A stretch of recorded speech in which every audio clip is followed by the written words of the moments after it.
Kera habayeho umugabo akitwa Nyange, akagira inshuti ye yari ituye kure yitwaga Kanyamibwa. Bukeye Nyange aza gutira igicuba Kanyamibwa.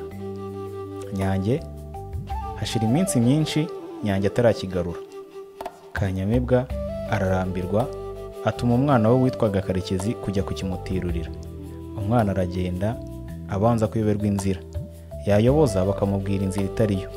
Araruha cyane, arara mu nzira kugeza ubwo yaje kugera kwa Nyange. Nyange abaza umwana ikimugenza. Umwana ati, ndashaka igicuba cyacu.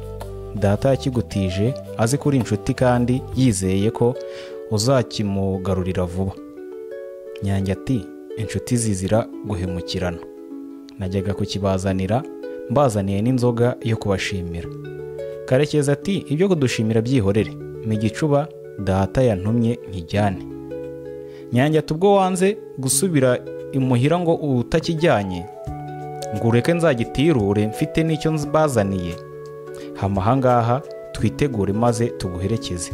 Karekezi aremera gumaho. Uko bukeye uko bwije bakajya bamubwira ngo turagenda ejo, turagenda ejo, turagenda ejo. Umwana iwabo baramuheba. Umwana atangira gukurira aho kwa Nyange, baza no kumushyingira nyuma. Kanyamibwa ariko ntiyatuzaga gutuma abajya gutirura igicuba cye, ariko nanone yakwibuka ko ashobora kubabura nk'uko yabuze Karekezi. Ageze aho arabyihorera, aheba umwana, aheba n'igicuba cye. Karekezi amaze gukura, Nyange amushyingira umukobwa we, ndetse amushyingira umukobwa we bwite. Karekezi amaze kubyara gatatu, amaranira gusubira kwa se. Abwira Nyange ati, iwacu barampebye burundu, ntibazi uko meze. Kera bantumye igicuba ntiwakimpa, icyakora dore warankingiye unkingira umukobwa wanyu, none tubyaranye abana batatu ntaragira iwacu koko. Nimundeke noneho ngende njyane n'umugore wanjye n'abana. Nyange aramwemerera, atariko mbere yo kugenda turabanza dushaka abahetsi bazaheka abana na nyina n'abazikorera ibintu, utazagera imuhira ujyanye igitwe gusa. Ngiye kugushakira abaguherekeza. Byose bamaze kubitunganya barahaguruka bajya kwa sebukwe. Gusa sebukwe abwira umukwe we ati, uragiye ariko ntuzanyure ku ruzi, kuko ku ruzi wahabonera ibyago byinshi. Uzanyura inzira y'ishyamba. Karekezi aramwikiriza. Baragenda, bageze mu mayira abiri, inzira imwe ijya ku ruzi, indi igana mu ishyamba. Karekezi abwira abo bari bari kumwe ati, nimuze tunyure hano mu ishyamba.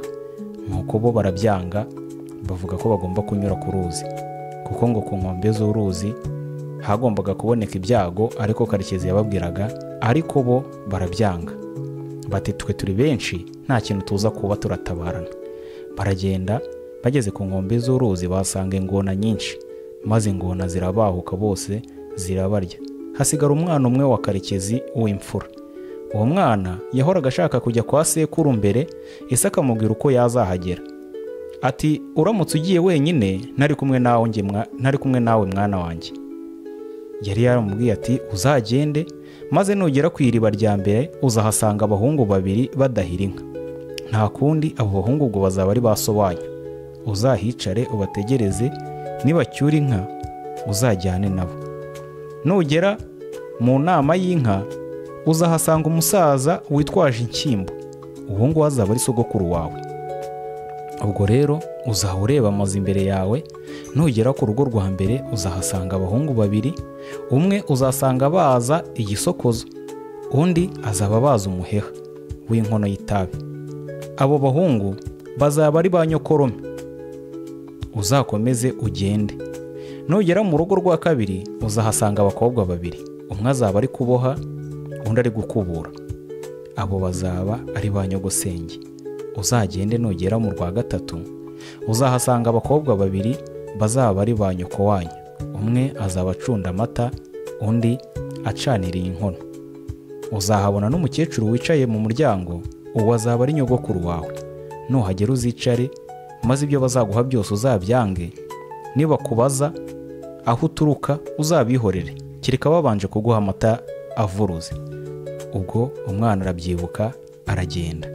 Ibyo yabwiwe na se byose asanga ariko bimeze, arabibona nawe kandi agenza uko se yari yamubwiye.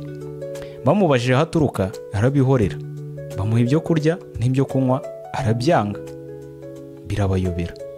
Bumaze kwira baramusasira, nabwo yanga kuryama, yegamira inkingi n'agaseke yari afite arasinzira. Abandi bana nijoro babonye amaze gusinzira baraza bamwiba ibyari biri mu gaseke.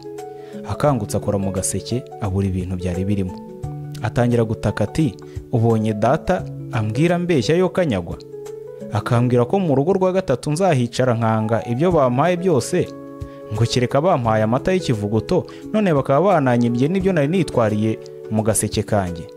Sekuru na nyirakuru baramwumva, baraza baramubaza, bamubaza aho aturuka n'uwo ari we.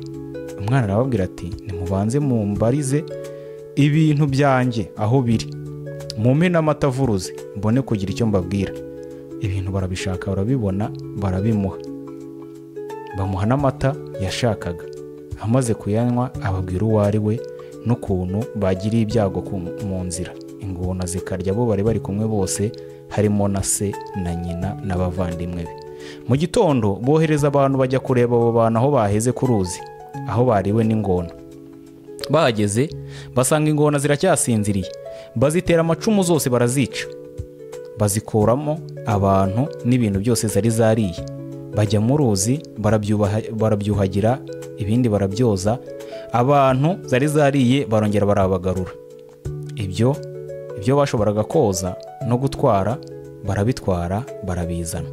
Karekezi arongera aragaruka, ahura n'ababyeyi be ndetse n'umugore we baramubona. Abana be basuhuza ba sekuru ndetse na ba nyogosenge. Abari aho bose barishimye ndetse n'abari baherekeje Karekezi bose baraza, nyuma barabasezerera barataha. Sinjye wahera hahera umugani.